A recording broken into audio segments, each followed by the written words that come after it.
Uma dúvida muito comum de candidatos em provas de segunda fase dos concursos das defensorias, quando vão elaborar a peça penal, é a seguinte: os candidatos fazem a leitura do enunciado e, ao final, se questionam assim: eu faço uma petição de apelação ou eu faço uma petição de habeas corpus?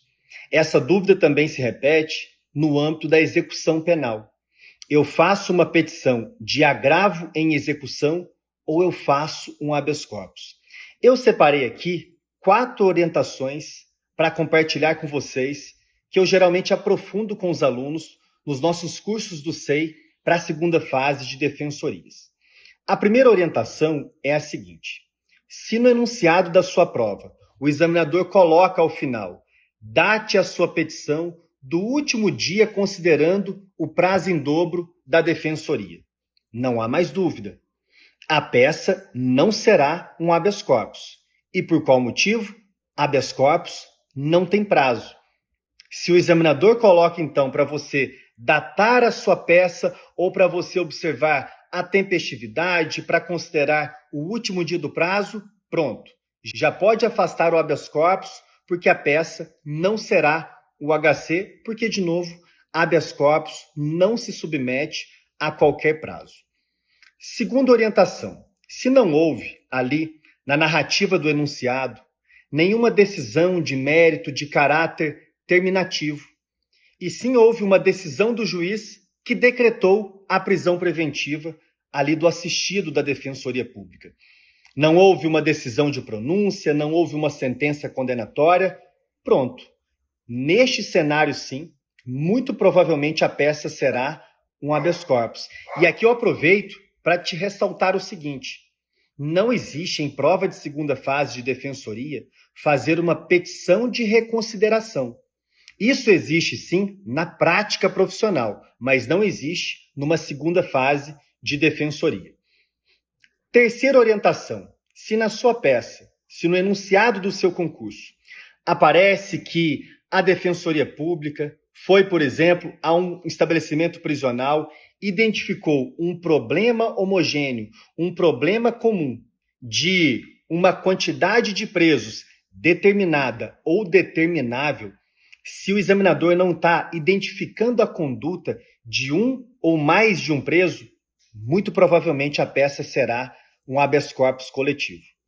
E, finalmente, a dica que talvez seja a mais importante: se na sua peça o examinador narrou ali que aconteceu uma sentença condenatória e o examinador não facilitou o seu trabalho, ele não mencionou nada se você deve observar a tempestividade, porque se ele colocar, já vimos, a peça será apelação e não habeas corpus. Ele simplesmente encerra o enunciado com uma sentença condenatória e te pede para fazer a petição cabível. Diante deste contexto, você vai analisar o seguinte: se você necessitar, na sua petição, de pedir absolvição, desclassificação para crime menos grave, se você vai discutir questões relativas à dosimetria da pena, se você precisa, na sua petição, realizar uma profunda abordagem de fatos, matéria jurídica e matéria probatória, a petição não será o habeas corpus, mas sim será o recurso de apelação. E isso também se repete, em linhas gerais, no âmbito da execução penal. Se no enunciado do seu concurso veio uma decisão proferida pelo juízo da execução penal, que acarretou um prejuízo para o apenado, para o seu assistido, em relação a livramento condicional, progressão de regime, você, em regra, vai prestigiar o agravo em execução. Na prática profissional, sim, diante de ilegalidade manifesta, você pode eventualmente ir direto para o habeas corpus. Finalmente, você está inseguro. Mesmo com essas dicas, você está inseguro. Se continuar inseguro, a minha orientação, que eu compartilho com os meus alunos no SEI, é a seguinte: priorize o recurso e não a petição de habeas corpus.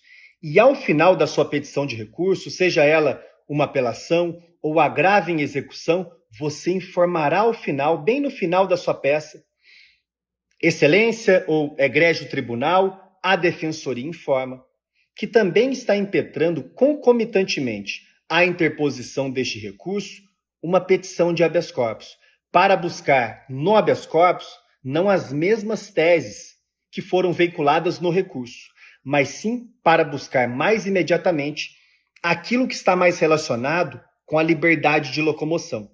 Lembrando, por fim, que a terceira sessão do STJ já decidiu que é possível, sim, a interposição de recurso concomitantemente com a impetração de habeas corpus.